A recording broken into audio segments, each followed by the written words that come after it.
Assalamualaikum. Waalaikumsalam, Kak Vita, duduk.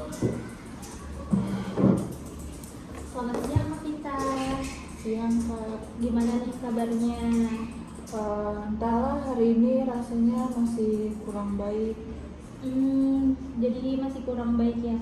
Sebelumnya kan Kak Vita sudah melakukan sesi konseling sama saya ya, dan mungkin di sini saya tidak perlu menjelaskan lagi untuk asas-asas konseling ini sama yang pasti semua yang Kak Vita ceritakan hari ini atau yang dicurhatin hari ini pasti dijaga kerahasiaannya gitu.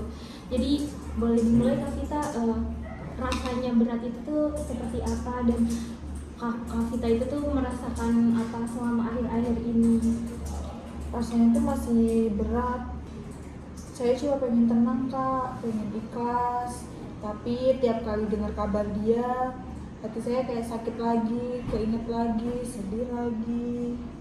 Oke Kak Vita, jadi tidak apa-apa, masih keingat, masih sedih lagi karena itu tuh tandanya Kak Vita itu manusia yang benar-benar mencintai. Tapi nanti pelan-pelan kakak akan mencintai diri sendiri dan lebih belajar lagi. Kalau saya boleh tahu, apa yang paling Kak Vita rindukan bersama pasangan yang ini Kak? Mungkin dulu saya berpikir dia ngasih kenyamanan tersendiri. Saya merasa saya mempunyai arah hidup waktu bareng dia. Dia tahu saya dari nol, tahu semua perjuangan saya. Tapi sekarang saya harus mulai sendirian lagi. Rasanya berat. Oke, baik. Dan itu membuatmu merasa kehilangan bagian dari dirimu sendiri ya Kak? Iya Kak, saya nggak tahu lagi siapa saya tanpa dia.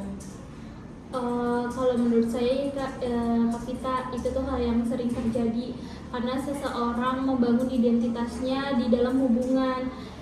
Tapi sekarang waktunya Kak Vita membangun kembali diri Kak Vita sendiri, bukan berdasarkan siapa yang bersama Kak Vita, melainkan siapa kamu sebenarnya. Tapi saya takut Kak, takut jatuh cinta lagi, takut disakitin lagi. Kalau takut itu alami ya Kak Vita ya, tapi jangan biarkan rasa takut Kak Vita itu menutup pintu kebahagiaannya Kak Vita, karena cinta itu bukan sesuatu yang salah. Yang salah adalah ketika cinta diberikan kepada orang yang tidak siap menerimanya. Jadi mungkin Kak Vita harus pelan-pelan aja. Sekarang yang penting Kak Vita sembuh dulu.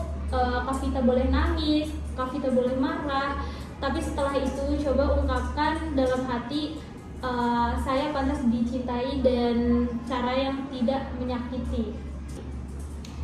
Saya pantas dicintai dengan cara yang tidak menyakiti.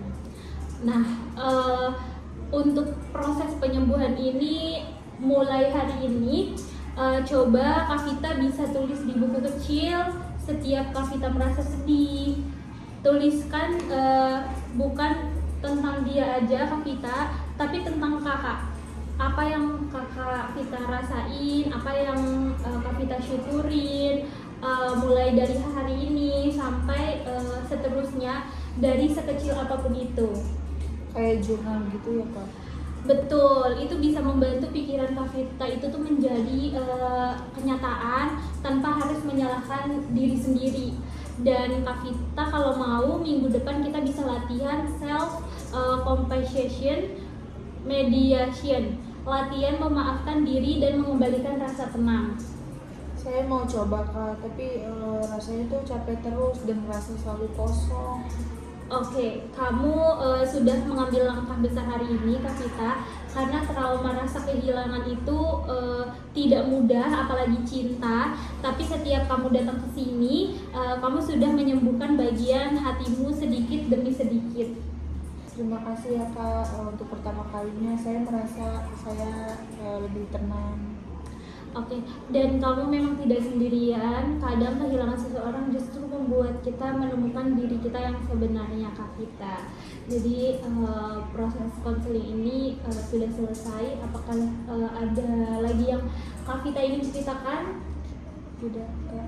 Saya udah merasa lebih lega. Terima kasih. Oke baik, jadi mungkin minggu depan ya Kak yang tadi saya bahas kita bakalan latihan meditasi. Oke baik, terima kasih ya Kak Vita. Terima Selamat kasih. siang.